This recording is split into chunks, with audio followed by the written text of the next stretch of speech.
பிலிப்பியர் முழுவதுமே முத்துக்கள் அப்படின்னு சொல்லி சொன்னார்ல. ஒன்று நீங்கள் நடக்க வேண்டிய வழியை உங்களுக்கு காட்டுது. எவ்வளோ மிகப்பெரிய ஒரு வேலை. அவர் எப்படின்னா தம்முடைய எல்லாவற்றையும் தமக்கு கீழ்ப்படுத்தி கொள்ளத்தக்க தம்முடைய வல்லமையான செயலின்படியே பொறுமையாக இருக்காங்க. எல்லாத்தையும் செய்ய முடியும். அவருடைய எதிரிகள் ஒரு செகண்ட் எப்படின்னாருன்னா, இயேசு சொல்கிறார், 12 லேகியோன்களுக்கு அதிகமான வீரர்களை தேவதூதர்களை கொண்டு வந்து உங்களை ஒன்றுமில்லாமல் ஆக்க முடியும்னு நினைக்கிறியா நீயே? விட்டேன்னு வச்சுக்க, அடித்தா 1.5 டன் வெயிட்டு. ஆனால் எப்படியாப்பட்டவராக இருக்கார்? அமைதியாக இருக்கார். இதுதான் தேவனுடைய வல்லமை. நம்ம என்ன நினச்சிக்கிறோம், ஆண்டவர் அமைதியாக இருக்கார், கர்த்தர் அதை பாரார் அப்படின்னு சொல்லிட்டு அநியாயத்தையும் அக்கிரமத்தையும் நம்ம செய்கிறோம், துணிஞ்சு செய்கிறோம். எவ்வளோ துரோகங்களை பண்ண முடியுமோ அவ்வளோ துரோகங்களையும் பண்ணுறோம். யார் பண்ணுறோம்? இந்துக்கள்லாம் பண்ணலை, முஸ்லீம்கள்லாம் பண்ணலை, தேவனை அறியாத மக்கள் பண்ணலை, கிறிஸ்துவை அறிந்த மக்கள் தான் பண்ணுறாங்க. அதான் காலையில் நாங்கள் பேசிக்கிட்டு இருந்தோம். காயின் தன்னுடைய சொந்த சகோதரனை கொன்னான். அவனுக்கு மனம் உறுத்தவே இல்லை. என் கூட பிறந்த சகோதரனுக்கு இப்படி துரோகம் பண்ணுறமேன்னு மனம் உறுத்தவே இல்லை. மறுபடியும் ஆண்டவர் கூப்பிட்றாரு, காயின் ஆபேல் எங்கப்பா அப்படின்னு கேட்குறாரு. அப்பையும் மனம் உறுத்தலை. ஆண்டவரை தெரிந்தவர்களுக்கு தான் வைராக்கியம் அதிகமாக போயிட்டு, எப்பா உங்கள் அண்ணன்ப்பா, உன் தம்பிப்பா, அவனை கூப்பிடலையா? எந்த நாயவும் கூப்பிட வேண்டியதில்லை. ஆண்டவருக்கு விரோதமாக என்ன சொல்கிறான்? தேவாதி தேவன் சகல வல்லமையும் சகலத்தையும் அறிந்தவர்கிட்ட போய் என்ன சொல்கிறான்? அந்த நாய்க்கு நான் என்ன காவலாளியா? அவன் எங்கே போய் தொலைஞ்சவனா எனக்கு என்ன தெரியும்? இப்படி தான் சொந்த சகோதரனுக்கு விரோதமாக, சொந்த சகோதரனின் இரத்தத்துக்கு விரோதமாக இவர்கள் பதிவிருக்கிறார்கள். எவ்வளோ கொடுமையான காரியம். பவுல் அதைத்தான் சொல்கிறாரு. நம்ம சபையில் யார் இருக்கா? பவுல் சொல்லியிருக்கார் பார், என்னுடைய சகோதரரே, நாய்களுக்கு எச்சரிக்கையாக இருங்கள், பொல்லாத வேலையாட்களுக்கு எச்சரிக்கையாக இருங்கள். யார் பொல்லாத வேலையாட்கள்? மிஷினரிஸ். பேர் சொல்லிக்கிறான், நான் மிஷினரின்னு. ஆண்டவருடைய ஊழியத்தை பார்க்குறேன்னு சொல்லி சொல்கிறான். அவன் எப்படியாப்பட்டவனாக இருக்கான்? நாய் பயிலாக இருக்கான், கேடுகட்ட பயிலாக இருக்கான். ஆண்டவருடைய ஊழியத்தை இங்கிலீஷில் போதிக்கிறாரு, ஆண்டவருடைய ஊழியத்தை பாட்டு பாடுறாரு, மியூசிக் போடுறாரு. பொம்பளை பிள்ளைங்க 4 பேர் கிடச்சா டான்ஸ் ஆடுவார் சந்தோஷமாக. கேட்டால் பொல்லாத நாய்கள் இது. இன்னைக்கு நேற்று இல்லை, சந்ததியாக இருக்கு. நீங்கள் அதனால் இவங்களை பார்த்து எச்சரிக்கையாக இருங்க. ஒரே ஒரு விஷயந்தான் உங்களுக்கு ரொம்ப முக்கியம் வாழ்க்கையில். நீங்கள் நல்லா இருக்கணும்னா கடவுளுக்கு பயப்படுங்க. கடவுள் இருக்கிறார். இப்போ இன்றைக்கி என்ன ஒரு பிரச்சனை அப்படின்னா, எல்லாருக்குமே அறிவு வளர்ந்துருச்சுல்ல. அறிவு வளர்ந்தோடனே கடவுள் இல்லை அப்படின்ற முடிவுக்கு வந்துடுவாங்க. கடவுளும் கிடையாது, ஒரு மண்ணாங்கட்டியும் கிடையாது. ஆதாமுக்கு எப்போ அறிவு வந்துச்சு? அவன் பொண்டாட்டி கொண்டு வந்து பழத்தை கொடுத்தால. ஆமாம், நம்ம கூட பிறந்த சகோதரர்களுக்கும் பொண்டாட்டி கொண்டு வந்து பழத்தை கொடுத்தவொடனே அறிவு வந்துடும். ஆஹா, கரெக்டு, உன் தம்பியை கூப்பிடாத கல்யாணத்துக்கு அப்படின்னு அறிவு வந்துடும். கடவுள் இல்லை, நீ கடவுளுக்கு விரோதமான காரியத்தை செய்கிறாயே, அடுத்தவனுடைய கேரக்டர் அசாசினேஷன் பண்ணுறையே, அது தப்பு இல்லையா? கல்யாணத்துக்கு வந்தாவா வராட்டா போ. இது மாதிரி சொன்னால் உன் ஃப்ரெண்டுகிட்ட போய் கல்யாணத்துக்கு வந்தாவா வராட்டா போன்னு சொன்னால் யாராவது வருவாங்களா? எவ்வளோ கொடுமையான 40 ஆண்டுகள் 50 ஆண்டுகள் இயேசு கிறிஸ்துவை பின்பற்றின கிறிஸ்தவர்கள் தான் இப்படி செய்வாங்க. மற்ற மதத்தினர் கடவுளுக்கு பயப்படுவாங்க. எல்லாருக்கும் பார்த்தீங்கன்னா, இந்துக்களாக இருந்தாலும் சரி, முஸ்லீம்களாக இருந்தாலும், பார்சிகளாக இருந்தாலும் சரி, ஜெயின் மதத்தை சேர்ந்தவர்களாக சரி, எல்லாரும் இறை நம்பிக்கை தீவிரமாக உடையவர்களாக இருக்கிறார்கள். பயப்படுவாங்க. ஐயோ, ஏங்க சாமி குத்தம் வந்துருங்க, வேணாங்க, அப்படிலாம் சொல்லாதீங்க, டே இதெல்லாம் கடவுளுக்கு அடுக்குமாடா, வேணாண்டா, சொல்லாதடா, அப்படிலாம் செய்யாதப்பா.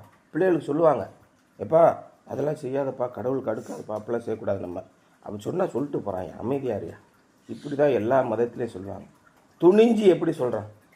ஏன்டா அழைப்பு விடுக்கலையாடான்னு கேட்டால், எந்த நாய்க்கும் அழைப்பு விடுக்க வேண்டிய அவசியம் இல்லை அப்படின்னு போடுறான். ஊழியக்காரன், அவங்க அப்பா 40 ஆண்டுகள் ஊழியக்காரன்.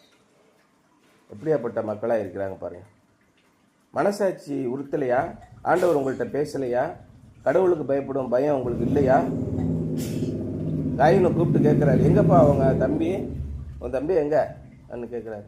என் தம்பி எங்கே வேணாண்ணா, எனக்கு நான் தெரியும், அவனை என்ன காவை காக்கிறதா என் வேலையா? அவனுக்கு நான் என்ன காவலாளியா அவன் எங்கே போகிறான் எங்கே வரான்னு எல்லாத்தையும் கணக்கு எழுதி உங்கள்கிட்ட கொடுக்கணுமா? ஏன்னா அதுக்கு தான் வச்சுருக்கீங்களா? கேட்குறான். எவ்வளோ கேவலமான கேள்வி கேட்குறான். சகலத்தையும் படைத்த அவர் எல்லாவற்றையும் தமக்கு கீழ்ப்படுத்தி கொள்ளத்தக்க தம்முடைய வல்லமையான செயலின்படியே நம்முடைய அற்பமான சரீரத்தை தம்முடைய மகிமையான சரீரத்துக்கு ஒப்பாக மறுரூபமாக்கும். அவ்வளவு வல்லமையுள்ள தேவன், வானத்தையும் பூமியும் சர்வ அண்டங்களையும் படைத்த தேவன் தம்பியை கூப்பிட்டு கேட்குறாரு, எங்கே போவோம் தம்பி? அவன் எங்கே போகிறான் எங்கே வரான் நான் கணக்கெழுதி வைக்கணுமா? அவனுக்கு என்ன காவலாளியா? உள்ளே வந்தால் கேட் பாஸ் போடணும், வெளியில் வந்தால் கேட் பாஸ் போடணும், இதான் என் வேலையா? எனக்குன்னு தனி வாழ்க்கை இல்லையா? அந்த நாயை எக்கேடு விட்டு போனால் எனக்கண்ணா? இதை சொல்லிக் கொடுப்பது யார்? 75 வயது 80 வயதான பெற்றோர்கள். எங்கள் மாமா சொல்லிக் கொடுக்குறாரு, அவனெல்லாம் கூப்பிடாத அப்படின்னு எங்கள் அண்ணன் கேட்குறான். எப்படி இருக்கும்? பொல்லாத வழிகளிலே நடக்கிறார்கள். இவர்கள்லாம் யார்? கிறிஸ்துவ சபையிலே இருக்கிறார்கள்.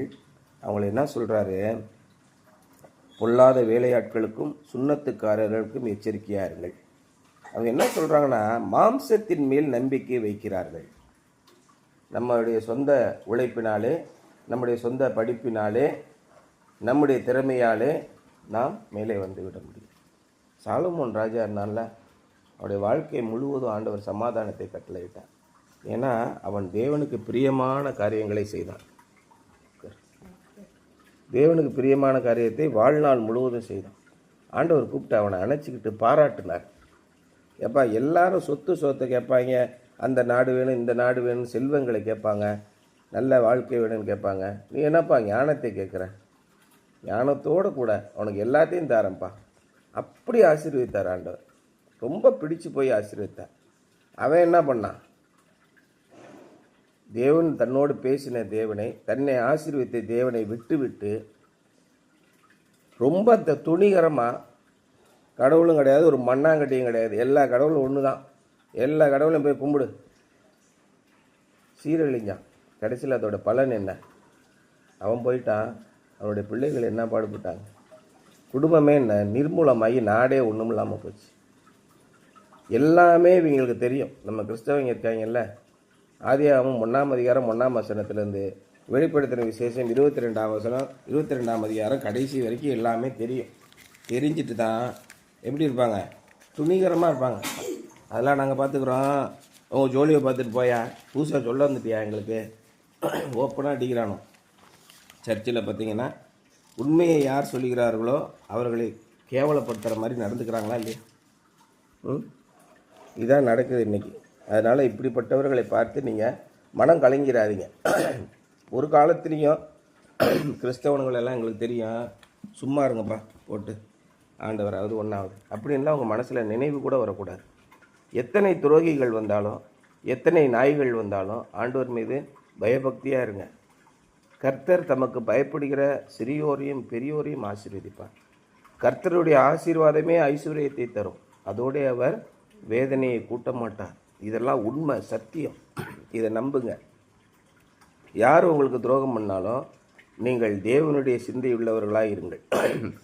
உங்கள் பரமபிதா பூரண சர்க்குணராக இருப்பதை போல நீங்களும் பூரண சர்க்குணராக இருங்கள். ஒரு விஷயத்தில் உங்களால் முடிவெடுக்க முடியலைன்னா அமைதியாக இருந்துருங்க, கர்த்தருக்கு காத்திருங்கள். ஆண்டவரே நீங்கள் என்ன செய்யணுமோ செய்யுங்க, எங்களை அவமானப்படுத்துகிறாங்க, கேவலப்படுத்துகிறாங்க, படுத்துட்டும் சாமி நான் என்ன செய்யணும்னு மட்டும் நீங்கள் சொல்லுங்கள், எனக்கு ஒன்றும் தெரியலை, நீங்கள் பண்ணிக்கோங்க, என்ன செய்யணுமோ செய்யுங்க அப்படின்னு பொறுமையாக காத்திருப்பது நல்லது. கர்த்தரிடத்திலே பொறுமையாக காத்திருப்பது நல்லது. கர்த்தருக்கு காத்திருப்பது நல்லது. கர்த்தருக்கு பயப்படுதலே ஞானத்தின் ஆரம்பம். கடவுளுக்கு பயப்படுங்க. ஞானத்தின் கையில் என்ன இருக்குது? நிலையான பொருளும் நீடிய ஆயுசும் இருக்கான். என் கையிலே நிலையான பொருளும் நீடிய ஆயுசும் இருக்கு. ஞானம்னா யார்? த வேர்டுனா யார்? இயேசு கிறிஸ்து. இயேசு கிறிஸ்துவினிடத்திலே நிலையான பொருளும் அழியாத பொருள் நீடிய ஆயுசு உங்களுக்கு இருக்குது. இன்றைக்கி சிந்தனை என்னென்னா, ஒபே அண்ட் பிலீவ், கீழ்ப்படி விசுவாசி. Obey and believe. கர்த்தருக்கு கீழ்ப்படிவது. மகாபெரிய ராஜா ஒருத்தர் வந்து சொல்கிறார், நம்ம சீஃப் மினிஸ்டர் சொல்கிறார், ஸ்டாலின், என்ன பிரச்சனை உங்களுக்கு சார்? இந்த மாதிரி பக்கத்து வீட்டிலேருந்து எப்போ பார்த்தாலும் தொல்லை பண்ணுறாங்க சார், எங்களால் தாங்க முடியல சார்.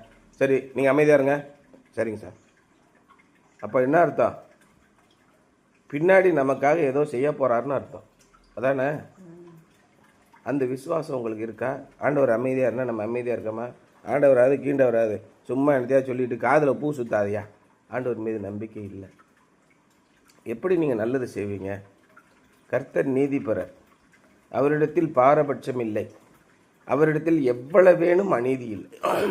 யாராக இருந்தாலும் சரி ஆண்டவர் நீதியை விளங்க பண்ணுவார். The true Bible faith is confident obedience to God's word in spite of circumstances and consequences. நம்முடைய சூழ்நிலை எதுவாக இருந்தாலும் தேவனுக்கு கீழ்ப்படிவதால் என்ன விளைவுகள் ஏற்பட்டாலும் அதை பொருட்படுத்தாமல் தேவனுடைய வார்த்தைக்கு திடமாக கீழ்ப்படிவது தான் உண்மையான வேதாகம விசுவாசம். The true Bible faith is confident obedience to God's word in spite of circumstances and consequences. Read that sentence again and let it soak into your mind and heart. இந்த வரியை மறுபடியும் படிங்க, உங்களுடைய மனசில் பூரா நிறைக்கட்டும், உங்கள் இதயத்தை பூரா நிறைக்கட்டும், நினச்சி ஃபுல்லாக நிறைக்கட்டும். True Bible faith is confident obedience, திட நம்பிக்கையோடு கீழ்ப்படிவது. தேவன் என்ன சொல்கிறாரோ அதுக்கு அப்படியே கீழ்ப்படிங்க. அவரிடத்தில் வல்லமை உண்டு, அவரிடத்தில் நீதி உண்டு, அவரால் எல்லாவற்றையும் செய்ய முடியும். நீங்கள் நினைப்பதை அவரால் நடத்த முடியும்.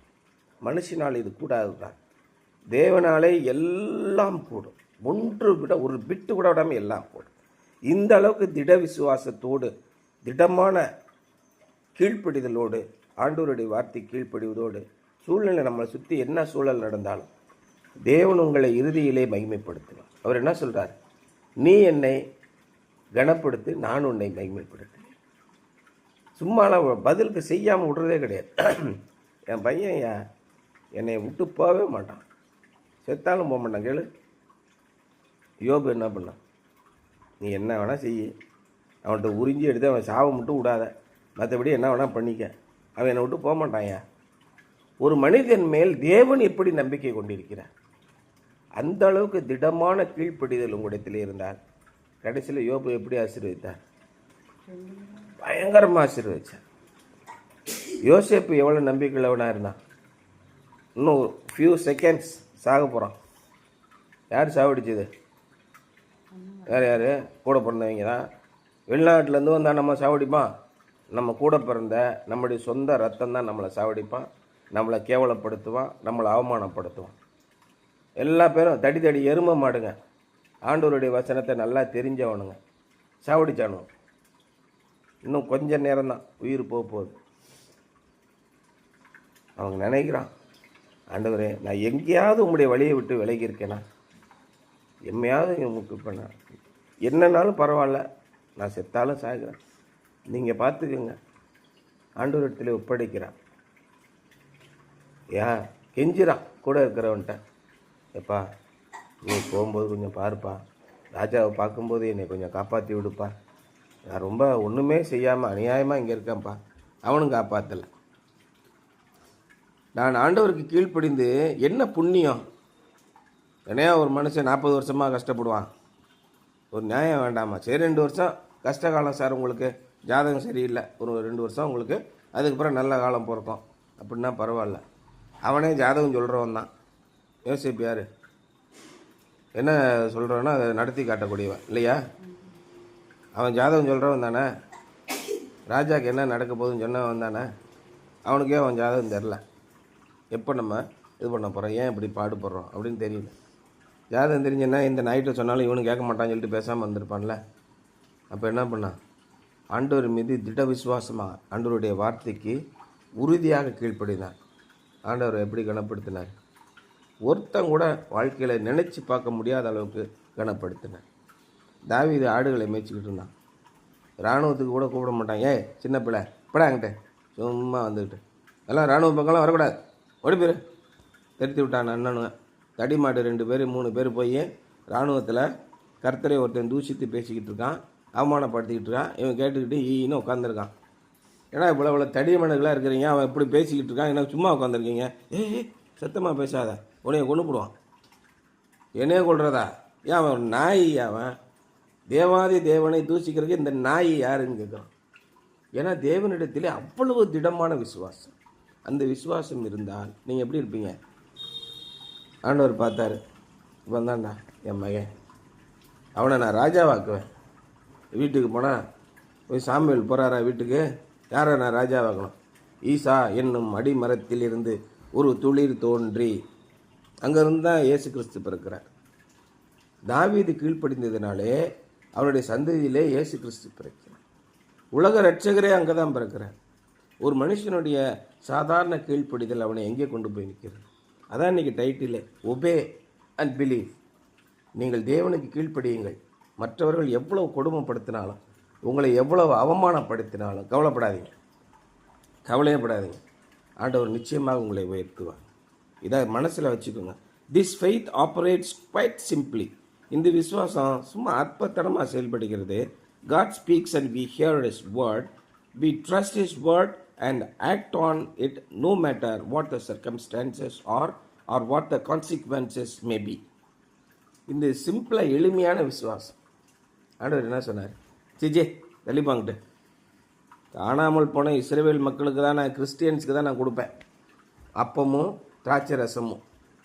கிறிஸ்தவர்கள் தான், பரிசுத்தமானவர் தான் கொடுப்பேன். எங்கள் சித்தப்பா ஒரு நாளைக்கு சொன்னார், ரட்சிக்கப்படாதவனுங்களாம் அப்பம் கொடுக்காதீங்க இந்த கொரோனா டைமில். இவர் தான் கடவுளுடைய நேரடி தூதர். ஆமாம், ரட்சிக்கப்படாதவங்களாம் கொடுத்தாங்க. அவங்க பையன்கள்லாம் ரட்சிக்கப்பட்டவங்க, அவனுக்கு மட்டும் கொடுத்தாங்க. அவன் பையனுங்க செய்கிற வேலையெல்லாம் என்னன்னு தெரியுமா அவனுக்கு அப்படின்னு கேட்டால் கம்முன்னு இருப்பானு. ஆமாம், அதை தான் இயேசு சொன்னார். சி போங்கிட்டு, காணாமல் போன இஸ்ரவேல் மக்களுக்கு அனுப்பப்பட்டேனே ஒழிய கண்ட நாய்களுக்கும் அனுப்பலை என்ன இயேசு சொன்னார். யார்கிட்ட சொன்னார்?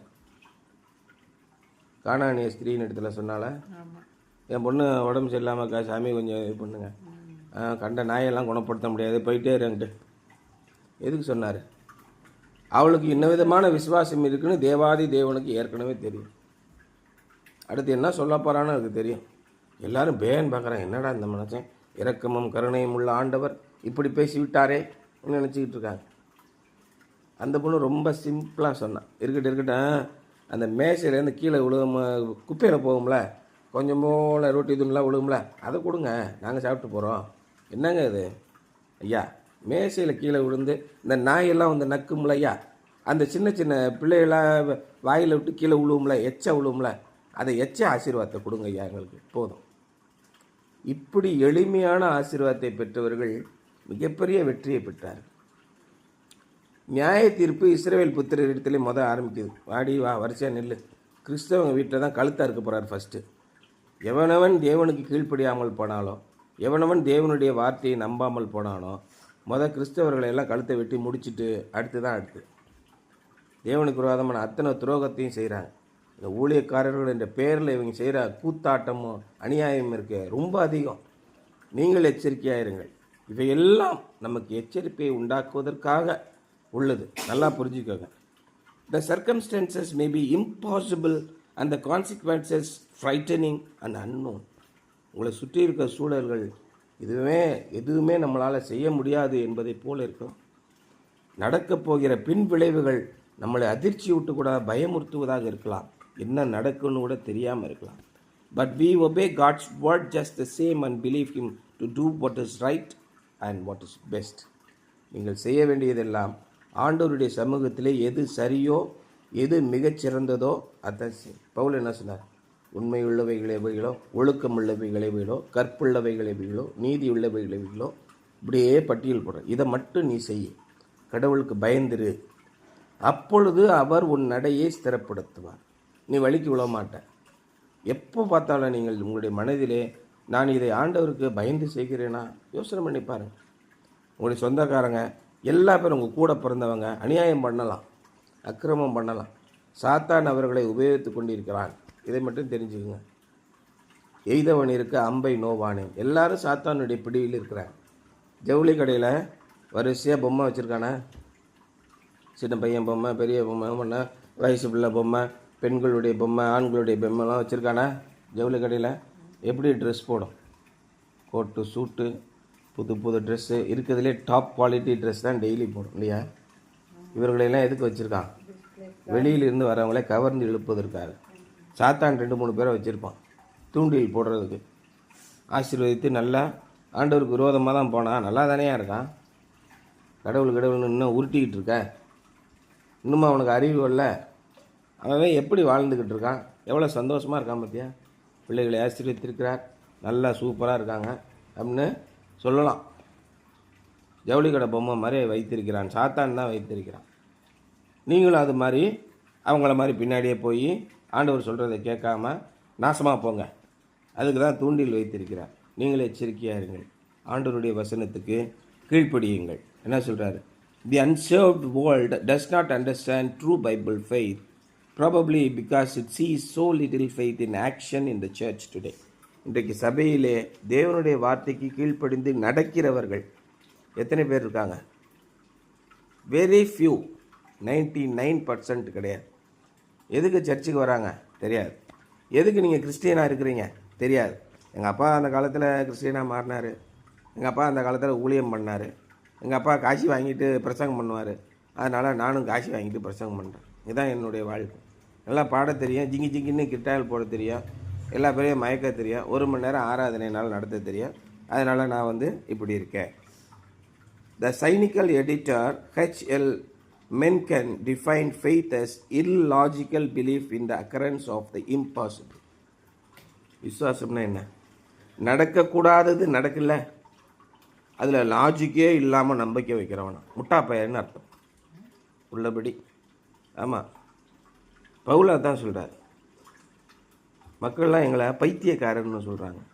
ஆமாம், நாங்கள் கிறிஸ்துவுக்கு பைத்தியக்காரன் தாயா. எப்படியா நடக்கும்? ஏதோ நடக்குமா? அது இதெல்லாம் நம்புகிற மாதிரியாங்க இருக்குது. நடக்காதுங்க. பரவாயில்லைங்க, ஆண்டவர் எங்களை நடத்துவார். சிங்கக்கட்டு கீழே சிங்கம் பசியில் 10 நாளாக கிடக்குது, மேலே இருந்து தூக்கி போட போகிறாங்க. என்னம்மா ஆண்டவர் காப்பாற்றுவார் நினச்சிட்டு இருக்கா? காப்பாற்றுவாரியா? காப்பாற்றினாலும் பரவாயில்லையா? ஏன் மெண்டல் ஆயா நீங்கள்? ஒரு லாஜிக் வேணாமா? இன்னைக்கு நேரத்தில் நான் இப்போ தப்பிக்கணுயா. சரி, இப்போ என்ன இப்போ தப்பாக போகுது? நம்ம உண்மையாக சொல்ல போகிறோம்.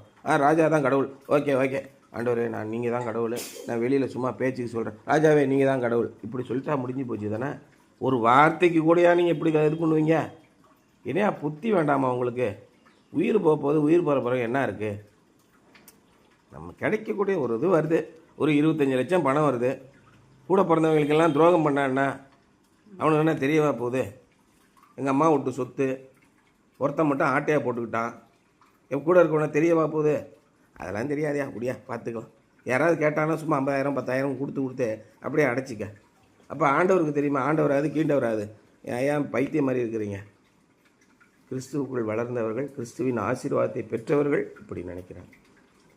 ஆனால் ஆண்டவர் என்ன பண்ணுவார்? ஆண்டவர் அவர்களை பார்த்து இகழுவார், ஆண்டவர் அவர்களை பார்த்து நகைப்பார். இதுதான் ஆண்டவர் சொல்கிறார். அப்போ என்ன சொல்கிறாரு? The world fails to realize that faith is only as good as its object, and the object is of our faith is God. அதாவது உலகம் என்ன நினைக்கிறதுனா, நம்முடைய சாராம்சமே இந்த விசுவாசம்தான் என்பதை நினைக்க மறுக்கிறது. நல்லா புரிஞ்சுக்குங்க. illogical belief in the occurrence of the impossible. நடக்கவே முடியாது, நடக்கவே கூடாதுன்னு காரியம் இருக்குல்ல. திடீர்னு நாளைக்கு நீ பிரைம் மினிஸ்டர் ஆகிட்டா எப்படி இருக்கும்? நடக்காதுல்ல, நடக்கவே நடக்காது தானே. நடக்குமா? நடக்காது. நீ விசுவாசித்தால் தேவனுடைய மகிமையை காண்பாய். அதுதான் சொன்னார் இல்லையா? நடக்கலாம், யாருக்கு தெரியாது. சாத்தியமே இல்லாத ஒன்று நடக்குதுல, அந்த நடக்கிறதுல லாஜிக்கே இல்லாமல் நம்பிக்கை வைக்கிறது. எங்கே உட்காந்துட்டு என்ன பேசிகிட்டு இருக்க? பைத்தியமா நீயே? அவன் அரசியலில் எவ்வளோ ஸ்ட்ராங்காக இருக்கான்னு தெரியுமா? அவ்வளோ ஸ்ட்ராங்காக இருக்கிறனாலே ஒன்றும் பண்ண முடியல, நீ பண்ணிடுவியா அப்படின்னு சொல்லி சொல்கிறான். அந்த object of our faith is not some feeling that we manufacture. விசுவாசம் என்பது நம்முடைய மனசிலே நாமளே உற்பத்தி செய்து கொள்கிற ஒரு ஃபீலிங், உணர்வு இல்லை. It is our total response to what God has revealed in His word. தேவன் தம்முடைய வார்த்தையிலே எதை வெளிப்படுத்தி இருக்கிறாரோ அதற்கு நாம் முற்றிலுமாக அளிக்கும் பதில் தான் அந்த விசுவாசம். ஆகவே விசுவாசம் உங்களிடத்தில் இருந்தால் நீங்கள் ரட்சிக்கப்படுவீர்கள். நானே பேசுகிறேன், நாளைக்கு விசுவாசம் இல்லாமல் போனால் நாசமாக போய்டும். இதுதான் உண்மை. நீங்கள் தேவனுடைய வசனம் உங்களுக்கு கிடைக்கும் போது, ரோமர் 4 அதிகாரம் 20 எடுங்க. ரோமர் 4:20. He, Abraham, staggered not at the promise of God through unbelief, but was strong in faith, giving glory to the God, and being fully persuaded that what he had promised he was able also to perform. தேவன் எதை வாக்குத்தத்தம் பண்ணியிருக்கிறாரோ அதை நிறைவேற்றவும் அவரால் முடியும் என்று அவருக்கு மகிமை செலுத்தும் விதமாக ஊக்கமான விசுவாசத்திலே நிலைத்திருந்தார். அவ்விசுவாசமாய் சந்தேகப்படாமல்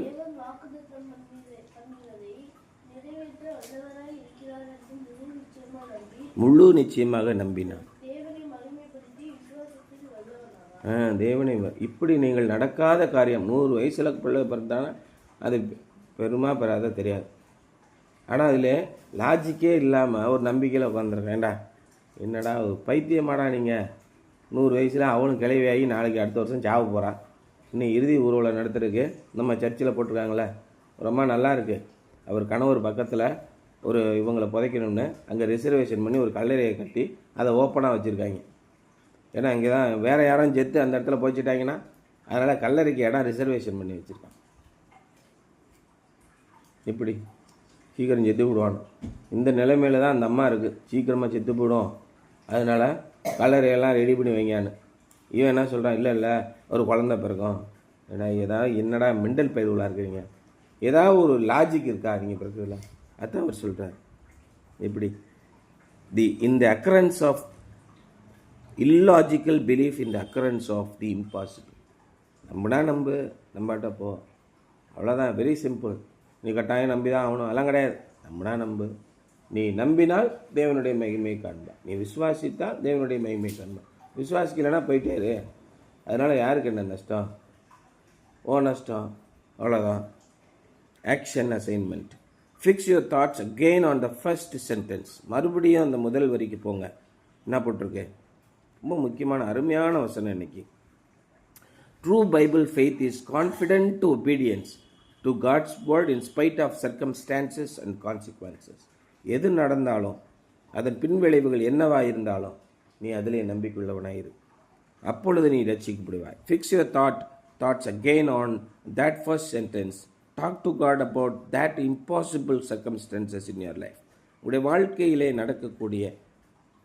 நடக்க சாத்தியமே இல்லாத சூழ்நிலைகளை குறித்து தேவனிடத்திலே போய் பேசுங்க.